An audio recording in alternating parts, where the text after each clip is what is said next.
Hello, my name is Sam Robinson. I'm a Gnostic syncretist. And though I have not done a video in a while, I'm about to start a long series of videocasts on YouTube and elsewhere to address a compendium of topics.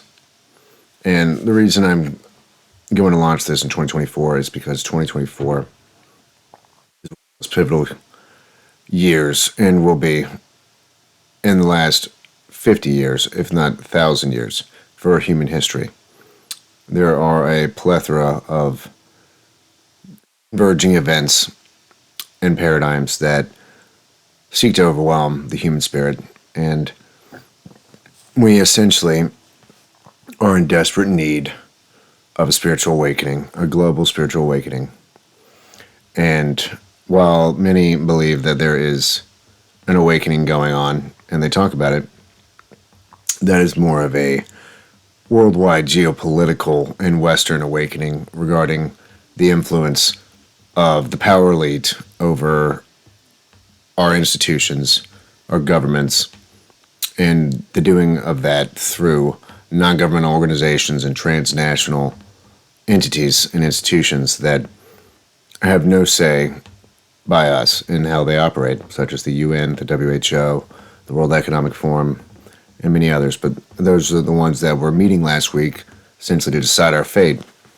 And the reason a spiritual awakening is needed, and a very specific one that is grounded in the sacred tradition of ancient occultism and esotericism, and the esoteric philosophy derived from those traditions, and everything that goes along with that, is because the major world religions are no longer able to get the job done. A lot of them have been infiltrated, and they're not providing the necessary drive for an anti-materialistic, anti-transhumanist paradigm shift in the human consciousness.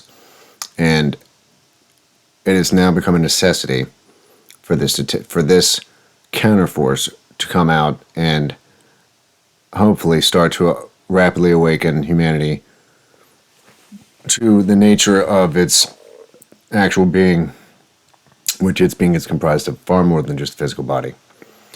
So, over the next few weeks and months, I would like to dive deeply into esotericism, deeply into the occult traditions, and there'll be several traditions I'd like to highlight, like Theosophy, Rosicrucianism, Anthroposophy, Ancient Gnosticism, Neoplatonism. And I may not detail every one all the way through, but a lot of it is typically derived from those several traditions and schools of philosophical thought. However, most of this is typically considered a perennial tradition, in the sense there was one unbroken tradition that has now manifested in those traditions that I've just mentioned. They were iterations of this philosophy, of this spiritual understanding about the human nature and how it interacts with the cosmos and the higher planes beyond us, beyond this physical 3D world and environment. Because typically we cannot perceive most of those things ever, really, unless we enter an altered state of consciousness. And humanity is in desperate need, absolute desperate need, of a real spiritual awakening based on the true forms of esoteric philosophy and true occultism. None of this New Age dross and the easy way out, when we don't need the easy way out. And there's a large body of evidence that would probably suggest that the New Age movement has been infiltrated by these power elites, and they seek to misalign us in another direction, away from what they themselves study and know themselves as true occultism. And we're talking about white occultism, obviously, not black occultism, because that won't help us at all. And that is definitely their form of occultism at the top levels of society in the hierarchy of power. Today I'll come to you and simply give an introduction as to what is the traditional occult school of thought, and where did it come from to a degree, how far back does it go, and what's the nature of its esoteric philosophy and its system of understanding and wisdom regarding the divine, the human nature and our interactions with this higher divine aspect of reality, and what are the elements of the human being that are capable of interacting with those forces and those planes of existence beyond the mere physical plane. So the esoteric tradition goes back. A lot of people would say to Atlantis, and when Atlantis descended into the sea, remnants of the Atlanteans broke up, as we would most likely expect them to do, and went in all different directions. Some went to South America, some went to, Ireland maybe, some went to Europe, some went to Egypt, and some went to India, and others went to Babylon. So they basically spread in all directions, and this is a large reason why there are remnants of this perennial tradition in every one of those cultures that manifested in those places over the centuries since 10,000 years ago. And that's why many of those traditions held similar beliefs, even if they're under different terminological, cultural languages to describe them. Egyptian hieroglyphics is not the same thing as Sanskrit, but they were basically talking about a lot of similar themes, such as in their cosmologies and the nature of the one absolute principle manifesting through a plethora of differentiated phenomena and aspects that are really all it's just itself in many forms that it takes to create the universe and become the universe itself. It's an emanationist doctrine in almost every one of those religions that sprung up. So after the Atlantean tradition spread in all directions, you had the rise of certain mystery schools that can be traced back to ancient Egypt. Probably the best easy and trace that would be back to its first rise in ancient Egypt and in ancient India, probably around 3,500 years ago, and on down to the end of the pre-Christian era. You had many Western schools that rose up under Plato and Pythagoras, such as Neoplatonism and Pythagorean Tetractys, as well as, the Gnostics in Alexandria. You had Basilidianism, Valentinianism, Sethianism. You had Manichaeism and Mandaeism. Those are all Gnostic traditions, basically. And every one of these traditions, from, starting around, 600 BC on down to 300 AD, which is the time frame for those traditions I mentioned, they all cover similar themes and topics. They all had a profound philosophy of life and of the nature of reality, as well as our own human nature and how it interacts with that reality, and whether the physical world we live in is actually that reality, or if it's just a shadow, or almost like a reflection of the real reality behind the shadow, behind the physical plane. And that is essentially what Neoplatonism and Platonic philosophy actually taught. It's what the nature of the cave allegory is about. The shadows on the cave is the material plane. So what makes esoteric traditions and their version of reality, and what does esoteric mean, as opposed to your major world religions such as Islam, Judaism, Christianity, and to name the big three, and what makes this superior to those traditions? And are they technically superior, or are they just the deeper level of those traditions, which is essentially what I would say they are, because that's the difference between esoteric and exoteric Christian tradition, Islamic tradition, and Judaic tradition. Is there's an inner body of teachings and there is an outer body of teachings. And the average person and the average mass of people are only ever taught about the exoteric version. And that's just the nature of what they have taught, the priests in those religions. They don't reveal the higher knowledge. They don't reveal the deeper esoteric version of the information that they have received, if they've received it, because it is very difficult for many people and individuals to understand and comprehend the abstract principles involved behind those veils in the esoteric schools. That's why many of them had probation periods. That's why many of them had levels of initiation, because you had to be ready for each grade of initiation into a different and deeper aspect of reality each time. And not everybody was able to make the highest grades. But there were normally 3 levels in each one of those schools in the ancient world. Or you can just lump it up under 2 concepts, as lesser mysteries and the greater mysteries within the esoteric schools. And the exoteric plays no part in either the lesser or the greater mysteries. But essentially, the esoteric version of spirituality, and so esoteric spirituality, which is also occult spirituality, derives its superstructure of ideas and information about the cosmos from a much deeper source of reality than Scripture. Scripture is Scripture. It is the written words of man. They used what you could easily just call gnosis, which is an inner knowing through training the faculties of the mind, and meaning the higher mind, not your every rational day consciousness for daily activities, but the level of the mind that exists in a latent form in every part of every human, even up to this day.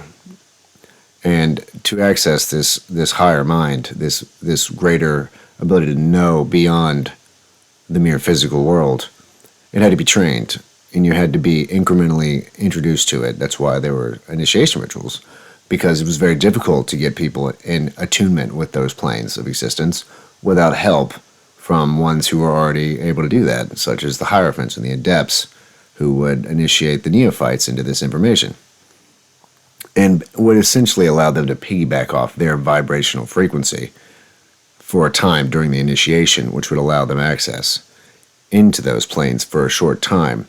But once they'd tapped in, they were able to once they'd gotten through the keyhole, they were able to come back to the keyhole and slowly open it up more and more until they were at the same level in consciousness, essentially. So I fundamentally think today, and there are many others like David Icke and Mark Passio and Gigi Young, who are wonderful podcasters and videocasters who have been doing great work for decades. And they all have come to the same conclusion, them and many other people who actually study the true occult traditions and what they actually have to offer us, not the New Age nonsense that's so prolific all over the internet. Those same 3 people all refer to the much deeper aspects, such as natural law, the nature of the cosmic evolutionary scheme of humanity, which did not always exist in a physical form. And that's a whole nother video, probably many videos, to explain cosmogenesis, or the origins of the world and humanity from the occult traditions perspective and explanations, which is an enormous structure, an enormous system of ideas that we'll cover much later on. But it is fundamentally different than any other origin story that's from exoteric religions. They don't offer a whole lot. And, Genesis takes up a mere few pages with some paragraphs, while you could say in The Secret Doctrine of Helena Blavatsky, Madame Blavatsky showed a 200-page cosmology, at the least, if you could say even more than that, which delineated the entirety of cosmic manifestations, effects, and its methods of being evolved from pure spirit on down to pure matter, and begins and how its cycles operate, and the nature of ourselves involved in that cycle as incarnating spirits into bodies. And it is a staggering scheme, to be totally honest, and that is not a lighthearted scheme. It is far more complex and far more detailed and abstract, engaging in concepts about totally non-physical aspects of our evolutionary period. And Rudolf Steiner does the same thing. And the Rosicrucians do the same thing. And they're all really long, detailed schemes. And you could not easily explain that to the masses of people who want to have a spiritual reality to adhere to. That's not, but, it has gotten to the point of such utter materialism in this world with social media and VR and transhumanism on the horizon that honestly, we can't really wait around anymore for people to be ready. It just needs to try to be taught. And that's what those three individuals that I mentioned, Mark Passio and Gigi Young and David Icke, are doing. They are attempting to teach that to the world, and what it takes. And they've done a good job. They've done a really good job, and that's what I want to try to do here as well. Is I want to do my part and try to explain what I know about these topics and this necessary spiritual awakening that humanity needs to undergo at this period of time if we ever want to actually extricate ourselves from such a strong form of materialism that we've almost totally lost connection with spirit. And even major religions are falling off as well, as people tend to adopt a purely secular, scientific materialist ideology where there is nothing else. And that's led us to this horrible, scheme of capitalistic appreciation of goods for our only goals in life, where that's our only goal is to gain status, gain wealth, and gain fame and notoriety, and that's what we're taught in schools. So we're taught in societies. We're taught on television and every show and movie and entertainment venue. I mean, it is all the glorification of the materialist paradigm. And there's nothing wrong with the materialist paradigm. You have to acknowledge it, and it has its own special place, but it has become the sole object of focus and is a polarizing force at this point as a focal point of attention to the point where no one sees spirit anymore. Even though in the last 20 years, more and more people are starting to want to dive into the esoteric and occult topics. But I feel, as someone who has been studying this for almost a decade and did the same deep dive after I had started to find this information, there's a lot of information that is nonsense and people just trying to make money, especially in the New Age movement. And there needs to be people that are teaching about the actual traditional occult schools of thought that are the ones that are cross-referencing and intersecting on every level with the other schools of esoteric and occult philosophy. I mean, the anthroposophical, the Rosicrucian, the theosophical tradition of the last 200 years, they all intersect on cosmology. They have the exact same schematic from different people at different times in different areas of the world. They've come to the same conclusions. There's a consensus. Not on techniques and methodologies for growth. They do differ in those, but they're similar enough to where you can see where they intersect. However, their origin stories for humanity and the world and where we're headed if we don't pull ourselves out of just focalized materialism as our only paradigm to understand the universe, they all saw that as a serious issue and agreed on that as well. So the occult tradition and the esoteric tradition, just go over these few principles before I stop my video today, is there's a natural law. There are natural laws that are not your normal natural laws, but they are the laws for manifestation. So these are a super ethereal, almost even beyond ethereal. They are archetypal principles that permeate the entirety of the cosmic structure, and they're often just referred to as the Hermetic laws or the Hermetic principles. And there are 7 of them, and these 7 laws or principles are there you go, 1 through 7. You have the law of mentalism. You have the law of correspondence, as above, so below. You have the principle of vibration. You have the principle of rhythm, and you have the principle of polarity. You have the principle of cause and effect, and you have the principle of gender. So you have the law of mentalism, As above, so below, correspondences. The microcosm is like the macrocosm, and the macrocosm is just as much like the microcosm. You have the law of vibration. Accordingly, everything vibrates in this universe at some rate of frequency. The highest rates are more spiritualized, and the lowest rates are more materialized. And it ranges all the way up and down the spectrum almost to infinity.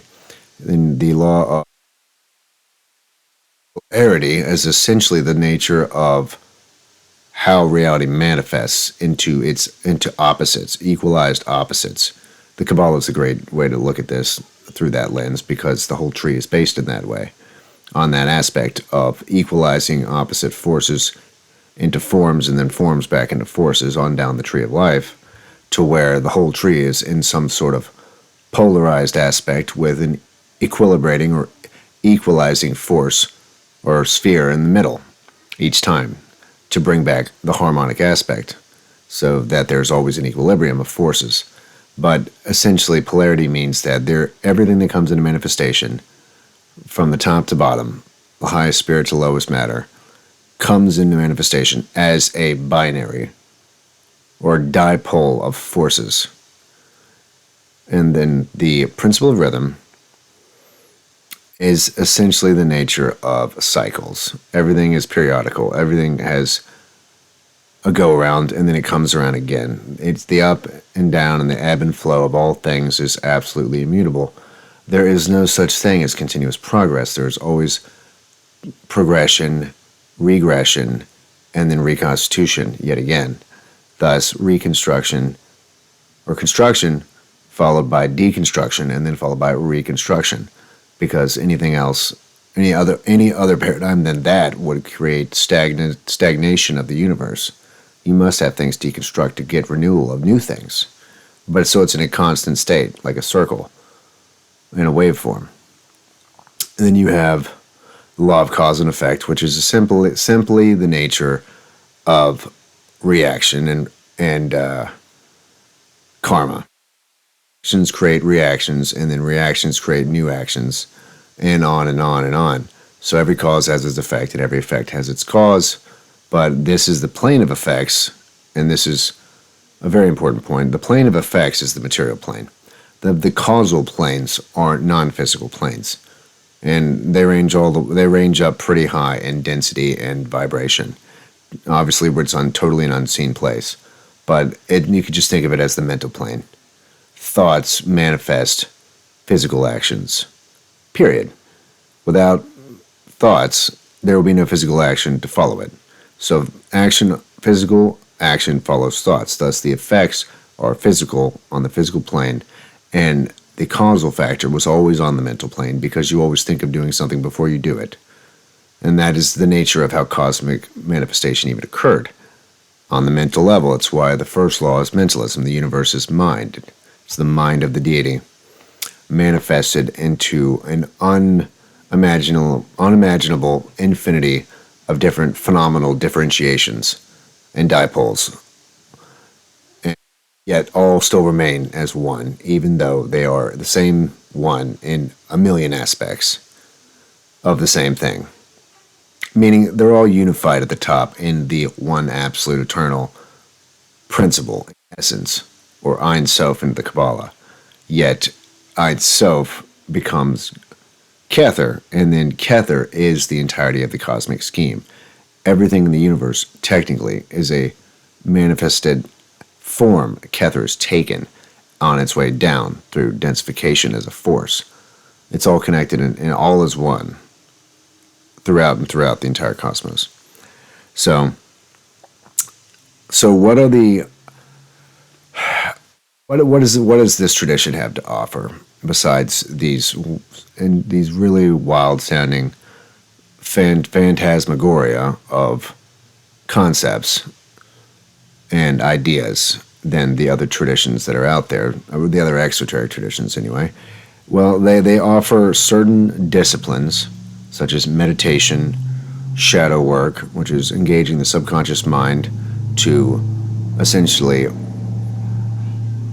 generate parts of yourself and to alleviate old traumas through the mind, through that are just caught basically in the energy sector of the subconscious mind, and are causing malfunctions essentially that are almost imperceptible, but they're still occurring. And their shadow work essentially addresses these things so that energy can flow more properly throughout the mental plane of you and the one that you're tapping into in your mental body. Everyone has to do shadow work. I mean, it's a necessity if you want to do any form of real work through the practice of esoteric and occultism. It is dangerous to do otherwise than to engage shadow work first, because you will summon energies potentially that will try to go through the circuits, and they will get caught up somewhere, and they can cause many issues. And thus they've written about it in a lot of the major real occult traditions, like Israel Regardie wrote about it, the Hermetic Order of the Golden Dawn, Dion Fortune and her mystical Kabbalah. They all give you a cautionary caveat about engaging in the actual practical occultism without doing work initially, because it is not only dangerous to you, but it's dangerous to others, and you're bringing into forces that you don't totally understand. However, understanding the philosophy is perfectly fine without practical work.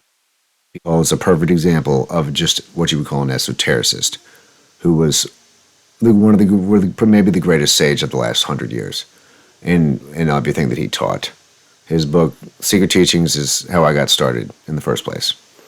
So they offer training of the mind, exercises. They offer the ability to focus the will and concentrate and try to hone yourself onto a singular concept. They will ultimately lead you to a reconciliation with the darkness that's in all of us from past experiences. Whatever psychological, energetic hang-ups we have, you can use it to resolve those. And if you do the work properly, it's not easy. And essentially, one of the last things is the nature of the universe is one of the most important ones, because if we don't understand the universe and our actual environment, and not the physical one, we will never truly understand how we are supposed to interact with the world and the cosmic phenomenon around us, because it will largely be on a level that we're not acknowledging, which we have not been acknowledging for a long time. And many people have tried to get us to acknowledge it. Blavatsky, Manly P. Hall, Rudolf Steiner, Dion Fortune, all these people saw the issue of scientific materialism and wanted to address it. So if humanity at this juncture is unable to address this point, we're about to go down to a very, very dark paradigm with what the power elite have in store for us and their transhumanist ideology that they are trying to incept into the human mind. However, if they're succeeding or failing, I leave for you to determine, but they're not doing a poor job, let's say that much. They just met last week, but they have not gotten a chip in anyone, and they're not really working on chips. They're actually working on totally other unrelated topics than chips. Their ideas are more, basically completely covering the earth in certain frequencies and changing our mental states and our concepts about reality, and making sure that gets into a state of such solidity that we are unable to break back out. And that is mainly the real issue here, that we are getting to the point where we may be stuck in the materialistic mind concept as a belief structure, a world belief structure that will ultimately stomp out spirituality, religion, and any form of higher knowing for maybe centuries to come. And to be jolted back towards the higher parts of itself, the spiritual aspects of itself. And it's become a requirement, essentially, at this point, that humanity is going to need this. And not only do they need to know the natural laws that govern the universe, because they're being used against us every day by the ones that understand it, at the same time, we need to understand ourselves, because a lot of people would say we'd lost our way. it's gotten pretty bad. We are just drowning in materialistic entertainment and nonsense. And most people don't have a purpose anymore, and we need to get our purpose back as a species. And our purpose needs to be to wake up to the higher worlds, to the higher aspects of ourselves. That this tradition has always been around. And, we need to re-engage on this tradition because I don't feel like there's enough people engaging on it. And people need to understand what occultism and esotericism really has to offer and provide. And if we don't do that, well, we would get the law of karma's consequences. And, honestly, without that knowledge, we won't stand a chance against the people that want to control this planet. For a transhumanist paradigm, we won't stand a chance without knowledge of the true occult nature of the universe. We won't.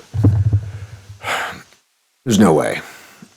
We have to now, as a large body, anyone that is interested in this stuff, if they can get to that point, we need to be teaching it, and that's what I plan on doing here over the next long while. So my name is Sam Robinson, and I am the Gnostic Syncretist, and I will be posting another video soon. And in that video, I would like to simply go into maybe a few of the occult traditions, but mainly we'll go over some of the principles, the 7 principles of Hermeticism, but then we'll also go over our 7 principles, what constitutes the whole human being from top to bottom. And there are 7. What are our subtle bodies? What are our non-physical aspects? And we'll go over those. And we'll also maybe go over at least what meditation is supposed to unlock. And it's in a basic form. And maybe a few of the practices that are involved in trying to basically access and connect to those subtle bodies. So, thank you for watching. My name is Sam Robinson, and I hope you enjoyed this video, and I will see you again very soon.